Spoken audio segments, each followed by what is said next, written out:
Հարգարժան պարոնայք դեսպաններ, հարգելի ներկաներ, մասնակիցներ մեր համաժողովի։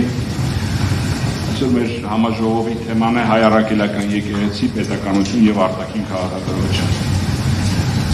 Մենք ապրում ենք դժվարին ժամանակներ,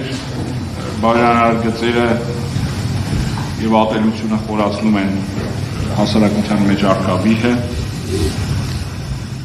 Ականատես ենք լինում մեր արժեհամակարգի օրեցօր քայքայում եւ ազգային հենքի կազմաքանդում, որը բերում է նաեւ ընդհանուր մեր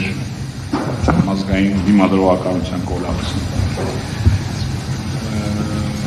Եվ այդ քայքայիչ քարոզչությունն ու ատելության սերմանումը քայքայում են նաեւ մեր դիմադրողականության սաղմերը, ամրություն եւ անապատասություն բերում մեր հասարակական քաղաքականության։ Դրա դրսևորումներից ամենաակնառուն մի քանի շաբաթ շարունակվող արշավն է հայ առաքելական եկեղեցու դեմ, որը ոչ այլ ինչ է, քան ազգային ոգու դեմ շարունակվող այս օտարածին արշավի մի բաղկացուցիչ մասը։ Մեր ազգային դիմադրողականության պարիսը խորտակվել է, մենք կորցրել ենք դրասկողությունը Արցախի վրա, 150,000 հայրենակիցներ մեր տեղահանվել են, օրստորե ավելի է վտանգում մեր պետականությունը եւ այժմ գրոհ է գնում է արդեն ազգային գիտակցության միջնաբերդի վրա, հայ առաքելական եկեղեցու վրա։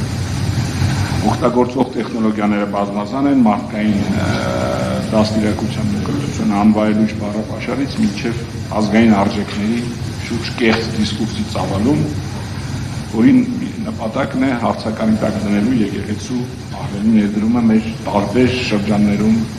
ժողովրդի պատմության տարբեր շրջաններում մեր պետականությունների կայացման գործում եւ ընդհանուր փորձելով նաեւ ներկայացնել հայ առաքելական եկեղեցին որպես հակապետական կառույց։ Ընդ որում օգտագործում են բոլշևիկյան քարոզչամեքենայի հայտնի մեթոդներ, խեղաթյուրված հղումներ կատարելով պատմական այս կամ այն իրադարձությունների վրա, չգիտեմ, Պապ Թագավոր եւ այլն դուք լավ գիտեք, սակայն մոռացություն է մատնվում պատմական տասնյակ փաստեր, իրադարձություններ եւ եկեղեցին պետականության բացակայության պայմաններում ոչ միայն ազգահավաք դեր էր կատարում, այլ նախաձեռնում էր պետականության վերականգնման ուղղված շարժումներ, փորձելով իմի վերել ազգային ազնվականությանը, զինվորականության ազգային դրամագլխին, եկեղեցականները գլխավորում էին ազգային ազատագրական շարժումները, կազմակերպելով եւ անհրաժեշտության դեպքում նույնիսկ անձամբ առաջնորդելով այդ շարժումները։ Կաթողիկոս Հակոբ Ջուկայեցի, Եսայի Հասան Ջալալյան, Ներսես Աշտարակեցի, Խրիմյան Հայրիկ, կաթողիկոս Գևորգ Սուրենյանց, այս անունները արդեն ոսկե տառերով են գրվել հայ ժողովրդի պատմության դասագրքերում։ Սակայն այսօրվա մեր համաժողովի նյութը ոչ թե այս պատմական իրադարձություններն են, այս կարճ էքսկուրսը ուղղակի ես արեցի, այսօրվա մեր համաժողովի նյութն է նվիրված է մեր նորօրյա պատմությանը, Հայաստանի Հանրապետությանը եւ այն ահռելի աջակցությանը, որ հայ առաքելական եկեղեցին տվել է մեր պետականության վերականգնմանը, անկախության առաջին օրերից եւ նույնիսկ ավելի վաղ, Արցախյան շարժման առաջին օրերից եկեղեցին հանդիսացել է շատ կարևոր համակարգող մարմին, ուղղորդելով Սփյուռքից եկող աջակցությունը, երկրաշարժից դուրսած մեր հայրենակիցներին, Ադրբեջանից բռնագաղթված մեր հայրենակիցներին, Արցախի գոյամարտի առաջին տարիներին տարբեր զանազան կարիքների համար։ Եկեղեցին եղել է անկախության առաջին տարիներից ի վեր ամենասատարող հաստատությունը պետությանը արտերկրում։ Նոր անկախ հայրենի դիվանագիտության հաստատման գործում անուրանալի է եկեղեցու, հայ առաքելական եկեղեցու ներդրումը։ Վստահորեն կարելի է պնդել, որ առանց եկեղեցու եւ հայ բարերարների աջակցության, որոնց մի զգալի մասը նույնպես ուղղորդում էին հայ առաքելական եկեղեցու կողմից, հնարավոր չէր լինելու ձևավորել լիարժեք դիվանագիտական ներկայացություններ, դեսպանություններ։ Սկզբնական շրջանում այդ դեսպանությունները նույնիսկ հիմնվում էին եկեղեցապատական տարածքներում, իր եկեղեցին թեմական ժողովները համակարգում էին աջակցությունը բազմաբնույթ աջակցությունը ընդհանուր մինչև ֆինանսական կարիքների հոգով դեսպանություններ։ Այս բերել է մի հանգամանքի, երբ Հայաստանի Հանրապետությունը ապահովում երկրորդն էր 90-ականներին իր դիվանագիտական ներկայացությունների թվով Ռուսաստանից հետո, որը ժառանգել էր հասարակ դիվանագիտական ներկայացություն։ Հայաստան համահայկական հիմնադրամի հիմնադրման առաջին օրվանից եկեղեցին ամենավճռական մասնակցությունն է ունեցել այդ կառույցին։ Շատ կառույցներ, տարածաշրջանային կառույցներ ղեկավարում էին հենց թեմական առաջնորդները։ Եվ հիմնադրամի շնորհիվ իրականացվել էին պատերազմից նոր դուրս եկած եւ տնտեսական ճգնաժամով անցնող հայրենիքի համար խիստ կարևոր ենթակառուցվածքային նախագծեր։ Մեր դիվանագիտական համագործակցությունը հայ առաքելական եկեղեցու շարունակվել է նաև հաստատությունների կայացումից հետո արդեն համատեղ նախաձեռնությունների ճանապարհով, որոնք առաջին հերթին ուղղված էին Հայաստանի արտաքին քաղաքական օրակարգի խնդիրների լուծմանը, լինի արցախյան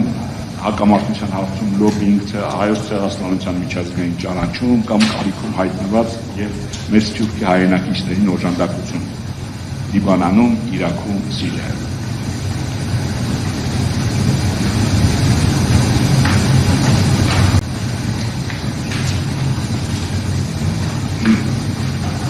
Անցկացվել են մի շարք համատեղ միջոցառումներ քրիստոնեության ընդունման 1700-ամյակի տորակատարությունները, հայոց ցեղասպանության 100-ամյակի տարելիցի ոգեշի կոչումը, դրանք, որոնք անցկացվել են բարձր միջազգային մակարդակով եւ պետության եկեղեցի համագործակցության հպարտանալու օրինակներ են եւ նախանձելի կարող են լինել ցանկացած երկրի համար։ Ցավոք այս ամենի մասին պատշաճ չի խոսել տասնամյակներ շարունակ, գուցե մտածելով, որ ինչ կարիք կա ակնառու այս փաստերի մասին խոսել։ Սակայն առաջնորդվելով տերունական պատգամով, որ շատերը աչքեր ունեն, բայց չեն տեսնում, ականջ ունեն, բայց չեն լսում, գուցե եւ պետք է այդ մասին խոսել, թեկուզ ուշացած, բայց խոսել։ Այսօր այդ փաստերը